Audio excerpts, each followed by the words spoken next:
नमस्ते ट्रेडर्स, स्वागत है आपका हमारे चैनल ट्रेड विथ सैम में। आपने सुना होगा ट्रेडिंग बहुत मुश्किल है, इसमें सिर्फ नुकसान ही होता है, यह जुआ है और यह सच भी है, पर आधा सच है। आप अगर बिना प्लान बिना स्ट्रेटेजी के ट्रेड में कूद जाएंगे तो ये गैम्बलिंग ही होगी और आपको नुकसान ही होगा।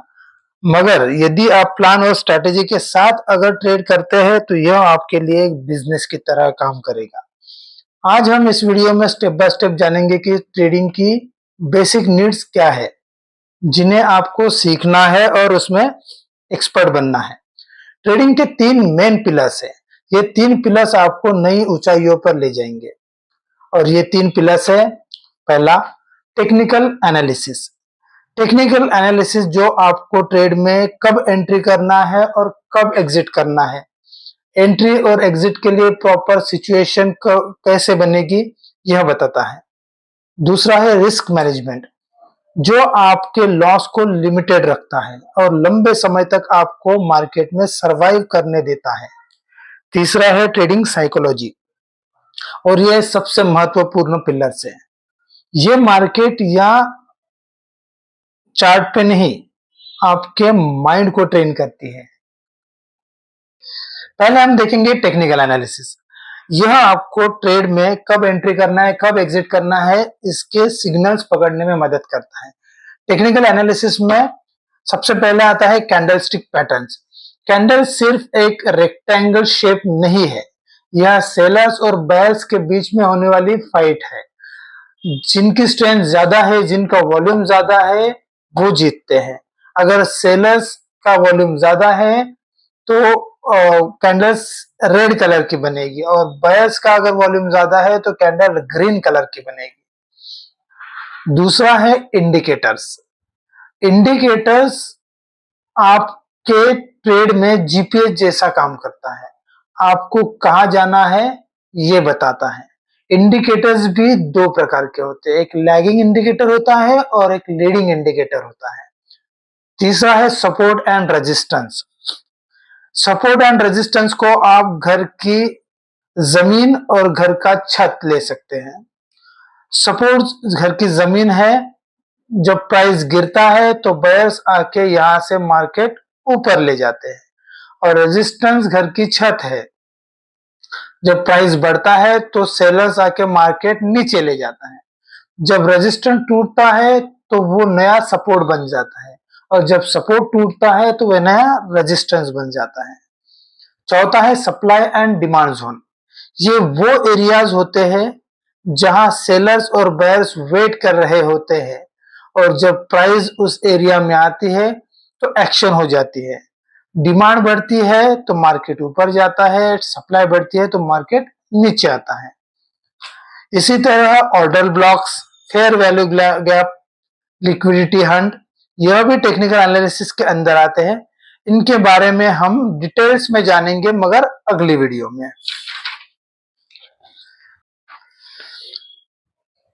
नेक्स्ट है रिस्क मैनेजमेंट। आपने ट्रेड कैसे एंट्री करना है, कब एग्जिट करना है, यह तो सीख लिया, पर अगर आपके हिसाब से मार्केट मूव नहीं दे रहा है या फिर मार्केट आपके अगेंस्ट जा रहा है तो आपको हेवी लॉस होने से रिस्क मैनेजमेंट ही बचाता है। इसमें सबसे पहले आता है 1% रूल। आपको यह तय कर लेना है कि आप अपनी कैपिटल का सिर्फ 1% ही रिस्क ले सकते हैं। अगर आप 1 लाख से ट्रेड कर रहे हैं तो आपको सिर्फ 1000 से ज्यादा का नुकसान नहीं लेना है। अगर आप रेगुलरली 10 बार भी लॉस करते हैं तो भी आपके पास 90,000 ट्रेड में बने रहने के लिए काफी है। दूसरा आता है रिस्क रिवॉर्ड रेशियो। आपको यह तय करना है कि अगर आप 1000 की रिस्क ले रहे हो तो 2000 का प्रॉफिट आना ही चाहिए, मतलब 1:2 का रेशियो। माने 10 में से 6 बार अगर लॉस हो ही जाता है तो 4 बार प्रॉफिट हो जाता है तो भी आप 2000 प्रॉफिट में ही रहेंगे। तीसरा है पोजीशन साइजनिंग। आपको शुरू में ही ज्यादा क्वांटिटी के साथ ट्रेड करने की जरूरत नहीं है। एक लॉट से शुरू करिए। जब आपको आपका विन रेट बढ़ जाता है, आपको कॉन्फिडेंस आने लगता है, तब आप थोड़ी थोड़ी करके क्वांटिटी बढ़ा सकते हैं। इसमें अगला आता है स्टॉप लॉस। यह आपके लॉस को लिमिट कर देता है। जब ट्रेड आपके विरुद्ध जा रहा हो, आप रिस्क रिवॉर्ड रेशियो के अनुसार स्टॉप लॉस लगाएं, और स्टॉप लॉस दिमाग में नहीं तो ऐप में, चार्ट में लगाना जरूरी है। जब आप लॉस में जाते हैं तो आपका दिमाग काम करना बंद कर देता है। अब आता है सबसे महत्वपूर्ण पिलर्स, ट्रेडिंग साइकोलॉजी। ट्रेडिंग की दुनिया में अगर स्ट्रेटेजी, प्लान, एग्जीक्यूशन गाड़ी है तो साइकोलॉजी उसका ड्राइवर है।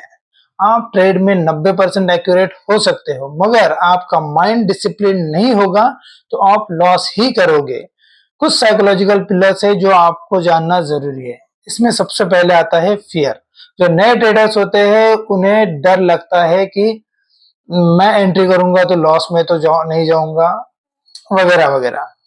एक फियर होता है कि यार एंट्री तो मिल रही है पर मैं गलत हुआ तो मुझे लॉस हो जाएगा, और इस बीच एंट्री निकल जाती है।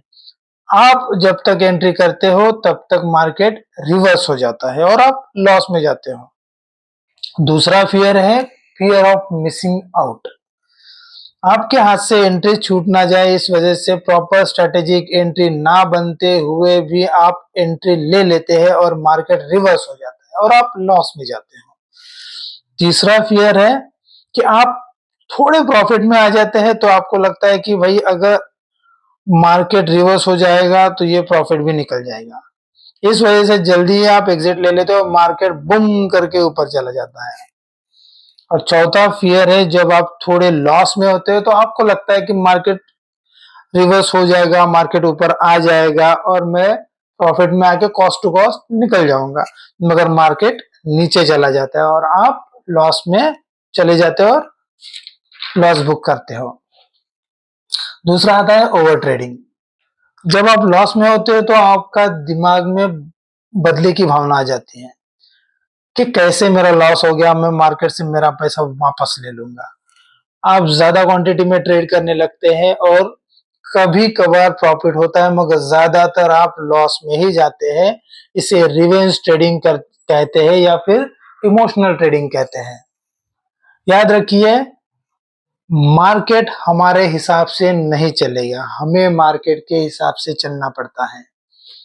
तीसरा आता है ग्रिड, लालच। पुराने जमाने में कहते थे कि लालच बुरी बला है, और मार्केट में भी यही चलता है। अगर आप प्रॉफिट में हो तो याद रखिए इसे आपको सेव करना है अगले ट्रेडिंग के लिए। ओवर ट्रेडिंग में गंवाना नहीं है, आगे और भी ट्रेडिंग अपॉर्चुनिटीज आएगी। लालच में ओवर ट्रेडिंग होती है और प्रॉफिट से ज्यादा लॉस हो जाता है। अगर आपने इन 3 पिलर्स ऑफ ट्रेडिंग को अच्छे से समझ लिया हो तो आपको बिगिनर्स से प्रो ट्रेडर बनने में ज्यादा वक्त नहीं लगेगा। आपको अगर डेली निफ्टी और सेंसेक्स के लेवल जानने हैं तो हमारे टेलीग्राम चैनल को सब्सक्राइब करिए, ज्वाइन करिए, नीचे उसकी लिंक दी गई है। और ऐसे ही और वीडियो के लिए लाइक करें, कमेंट करें, सब्सक्राइब करें और अपने दोस्तों को शेयर करें। धन्यवाद।